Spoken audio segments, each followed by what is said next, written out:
नमस्कार। चाणक्य कहता है,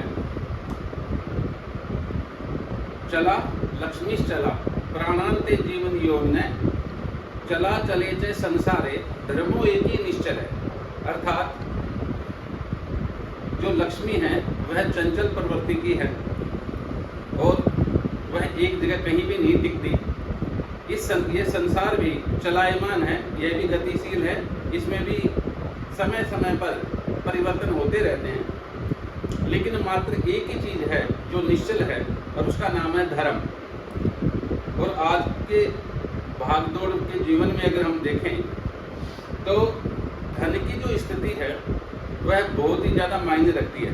लेकिन आजकल ऐसे वीडियो बहुत बनाए जा रहे हैं जो एक ही ग्रह किसी को करोड़पति बना देता है और लोगों को भ्रमित करने का प्रयास किया जा रहा है।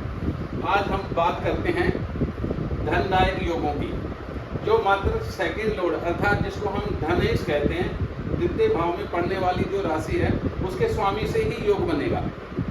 वो कितने प्रकार के बन सकते हैं उसके ऊपर हम बात करते हैं। तो अगर हम बात करें कि एक ही लगन में 8 प्रकार की स्थितियां बनती है जिसमें धनदायक योग होते हैं, अर्थात जिसकी जन्म पत्री में भी धन भाव का स्वामी धन भाव में और केंद्र त्रिकोण भाव में और लाभ भाव में होगा, तो ऐसे व्यक्ति के पास धन की कमी नहीं हुआ करती।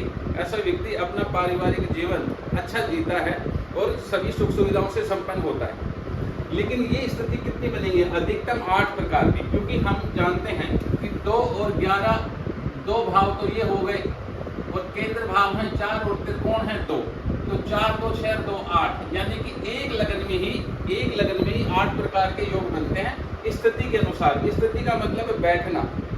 तो यहाँ पर धन भाव का स्वामी जैसे सिंह लगन में बुध बना, बुध सब राशि में ही धन भाव में है एक योग, लगन में है चतुर्थ सप्तम या दशम में है, पंचम नवम या एकादश भाव में बैठेगा तो धन की स्थिति अच्छी होगी। लेकिन कई बार देखने में ये आता है कि ये स्थिति होने के बावजूद भी धन की स्थिति अच्छी नहीं होती।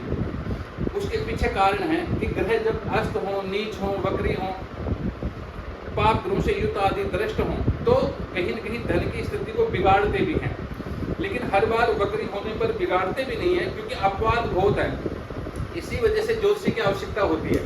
लेकिन लोग अपने लाइक पाने के लिए, सब्सक्राइब पाने के लिए कुछ भी बातें बोलते रहते हैं। ऐसे लोगों से थोड़ा सा जो है दूरी बनाने की आवश्यकता है, उनकी बातों में नहीं आने की आवश्यकता है। तो यहाँ अगर हम देखें, मैंने सारी स्थिति बना दी कि धनी से 2 प्रकार से योगों की बात करी कि धन भाव का स्वामी अगर जन्म पत्री में 8 स्थानों में बैठेगा तो 8 प्रकार के योग बनेंगे, तो 12 लग्नों में 96 प्रकार के योग बनते हैं। तो कोई भी ये कहता है कि राहु अगर यहाँ बैठेगा, राहु आपको धन देगा, शनि आपको ऐश्वर्य देगा, शुक्र आपको ऐश्वर्य देगा, तो ये बात कहीं न कहीं निरर्थक हो जाती है।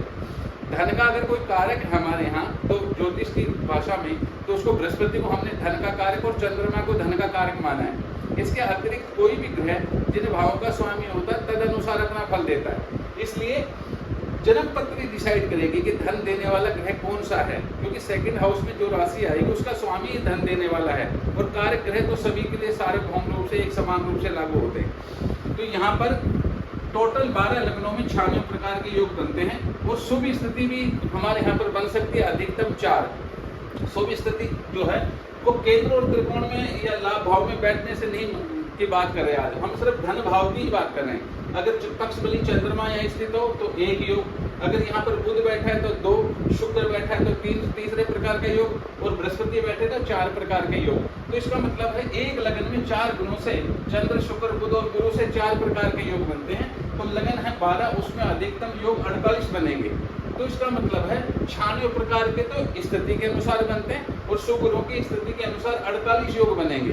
तो एक योग को देख करके और फलादेश करना निरर्थक है और ऐसे लोगों की बातों में आने की आवश्यकता नहीं है। इसलिए अपनी जन्म पत्री जो है किसी अच्छे ज्योतिषी को दिखानी चाहिए, तद अनुसार वो अपना फलादेश करे, तो वो कहीं न कहीं सार्वभौमिक बात होगी और ज्योतिष शास्त्र की जो है वो आपके प्रति जो लोगों की आस्था है, श्रद्धा है, वो भी अधिक बढ़ेगी। तो यहाँ पर सेकंड लॉर्ड यदि केंद्र त्रिकोण या लाभ भाव में या धन भाव में स्थित हो तो हमारे यहाँ पर 12 लग्नों में 96 प्रकार के योग बनते हैं और 4 शुभ ग्रहों की स्थिति हो, चंद्र शुक्र बुध गुरु, तो हमारे यहाँ पर 12 लग्नों में 48 प्रकार के योग बनते हैं।